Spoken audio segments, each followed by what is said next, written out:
Ready Bandera, tara, pag-usapan natin. Welcome back mga kabandera. Sa ating mga kababayan, kabaryo, kalunsod, kapatid, kapamilya, kapuso, kanguso. Ito ang programa sa pananghalian. Pag-usapan natin. Ang programang pag-usapan natin. Klaro ang kwento. Mula alas 10 ng umaga, alas 11 ng tanghali.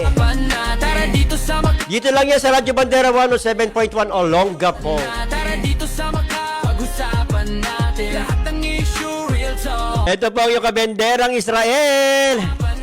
Kumusta na ba ang ating panahon mga kabandera? Pag-usapan na, tara dito Bigay muna tayo ng safety and awareness tips. sa pangdiretsahan. Mula sa OCPO, Olongapo City Police Office Station 3, sa Sabay-sabay kanilang page. pag-usapan natin. Ang sabi dito, safe sa tag-ulan, alerto, handa, ligtas. Tanghaling usapan. Ang paghanda ngayon, protection bukas, maging handa, iwas sakuna. Sige banggitin, tara pag Siyempre, maganda nga ito para at least meron tayong mga safety tips. scene. Kasi nga napapanahon niya, no? Open ang puso, sama-sama. Ang number 1 dito na sinasabing safety tips, Hindi nag-iisa. siyempre monitor at balitang weather. Kaya nagbibigay tayo ng balita tungkol sa kalagayan ng ating panahon. So kaya mga kabandera, lagi kayong tumutok sa mga ganyan.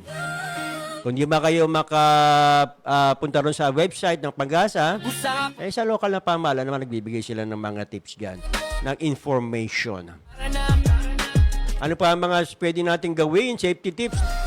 Siguraduhin ang inyong bahay, no? Linisin ang bubong, alulod, kanal, ayusin ang mga tagas, palakasin ang tibay ng inyong mga bintana at pintuan. Ready Bandera. Siyempre, kailangan maghanda ng emergency go bag katulad sinabi natin kahapon. Itong emergency go bag ay may tubig, pagkain, first aid kit, flashlight, radyo, baterya at mahalagang gamit. Tara In case po yan na talagang makaranas tayo ng matinding ng issue. pagbuhos ng ulan o baha, no? Open mind, pag-usapan na. At number 1, importante natin dyan, kakailanganin talaga natin i-charge yung mga devices. Siguraduhin fully charge ang phone at power bank.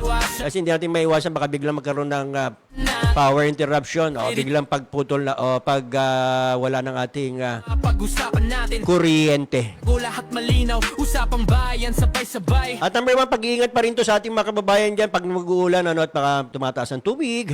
Ang pag-iingat sa kuryente, iwasang hawakan ang basang kable at patayin ang appliances kung baha. Issue, real talk natin.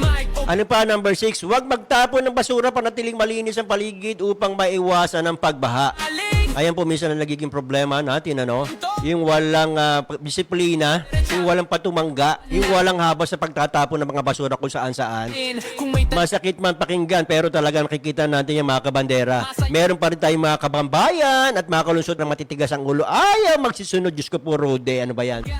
from Olongapo streets. Imbis na bawasan yung mga basura dito sa atin, meron naman po tayong mga proper waste, oo. Linya, Kung paano pagtatapon ng mga basura. So dapat tumugon naman po tayo, sumunod naman po tayo doon sa patakaran na isinasagawa ng ating gobyerno. let's talk, Ay yung pagbibigay ng mga location, no? Ng tapang pagtatapon ng basura. Yan, para sa kaayusan din ng ating syudad, ng ating barangay. Dagdag tips po tayo para doon sa ating mga malalakbay naman. I-avoid ang paglalakbay. Huwag dumaan sa mga bahaing lugar o malalim at may mga rumaragas ng tubig. Siyempre, mahirap naman kasi pag nalubog kayo dyan, no, yung mga sakyan nyo, sigurado mahirap makaahon. Pag lumubog yan, gastos pa rin po yan mga kabandera. Doon sa ating mga magulang naman, ito yung mga tips na dapat nyo tugunan, no? Ingatan ng mga bata, lalo na pag-araw ng pasukan. Huwag hayaang maglaro sa ulan o malalapit na ibang kanal at estrero. Po mga kabandera, marami po tayo naririnig na ganyan, nababalitaan, napapanood sa social media tungkol sa mga kabataan na ganyan na hindi natin napapansin, no? Napapabayaan ba itong mga to? O kulang lang sa talaga sa bantay o guidance? iwasan, usapang direct. Nakatulad ng isang araw yung napanood natin, ilang taon yata yun? I think 4 na taon, no? Mga balik, Na nakalunod doon sa ilog, oh. dito walang tago lahat. At nakita na lang isa na mamasura. Ay sabay. Nakakalungkot talaga yung mga ganyan na aksidente. So there is story. Lalong-lalo na karamihan nagiging biktima dyan mga bata. We strong. So please naman doon sa ating mga magulang, no? At bantayan naman natin ang ating mga anak. Usapan natin, hawak kamay, isang tinig sabay-sabay. At ang pangsyang malagaan ng senior citizens, tiyakin sila ay ligtas. Usapan dito tuloy-tuloy, ang linya bukas lagi. Siyempre dapat lagi nakahanda yung kanilang mga gamot, no? Lahat ng sa ating mga senior citizen. Open mind, pag-usapan. Number 10, palimutan ng mga alaga, lalong-lalo natin mga mamahaling aso, no? Yung mga mamahaling pusa. O kahit na hindi mamahalin o kahit na mga aspin o askal pa yan. Tsaan pag-usapan. Eh, siyempre, pagmamahal pa rin ang tinuturing natin yan, kaibigan pa rin natin, alaga pa rin natin yan. Tara, pag-usapan. Maglaan tayo ng ligtas at tuyong lugar para dito sa kanila at para sa ating mga alaga, mga kabandera. Traffic, trabaho, pang araw-araw, edukasyon, kalusugan lahat. Kung halimbawa naman po tayo ay magkakaroon ng evacuation, meron po tayong mga sinusunod na guide. Ating laban. Ano ba itong mga dapat gawin natin kung tayo ay mag-evacuate? Every story matters, every voice we feel. Unang-una dapat makinig po tayo sa anunsyo. Ayan, sundin ang abiso at utos ng lokal na pamahalaan o inyong barangay. Makinig po kayo ha, laging sinasabing makinig. Yeah, pag-usapan. At kung talagang alam na natin, medyo matumataas na yung tubig, agad na po tayong lumikaw. Huwag na tayo patumpik-tumpik. Baka abutan pa tayo ng paglubog niyan Pag-usapan. Huwag nang hintayin, lumubog nga ang inyong lugar. Diyos ko po, Rode. Dito sa pag-usapan natin. At number 3, dapat alamin natin mga kabandera ang evacuation center. Kung ano yung pinakamalapit na evacuation center sa inyong barangay o sa inyong lugar. Doon kayo pumunta, huwag na kayo lumayo, no? Para kung sakaling humupa na yung o bumaba na yung, huminto na yung malakas na ulan, madali kayo makakarating doon, makakabalik sa inyong tahanan. Pag-usapan natin. Yeah, sige na. At dalhin po natin sa evacuation center yung mga kailangan dalhin, no? Kaya nga meron tayong natawag na go-bag. Talk natin. Open mic, Importante para yung mga dokumento nyo, gamot at basic needs. Siyempre, dapat yung mga dokumento nyo hindi mababasa. Ilagay siya sa selyadong plastic.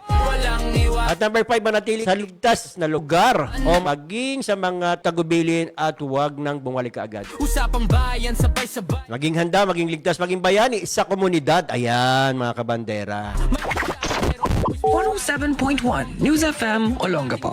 Ayan, mga kabandera, at yan yung ating naging topic ngayon, no? At paalala pa rin para sa ating mga kabandera, huwag magkakalat ng fake news, maging handa, huwag matakot, bayanihan, malasakit ang susi sa kaligtasan, tulong-tulong, ligtas ang lahat. Sa buhay, yeah, sige na. Ayan po ay galing sa ating Olongapo City Police Office, no?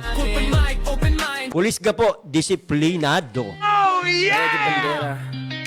Ayan, mga kabandera, pansamantala muna tayong magpapaalam. Tara.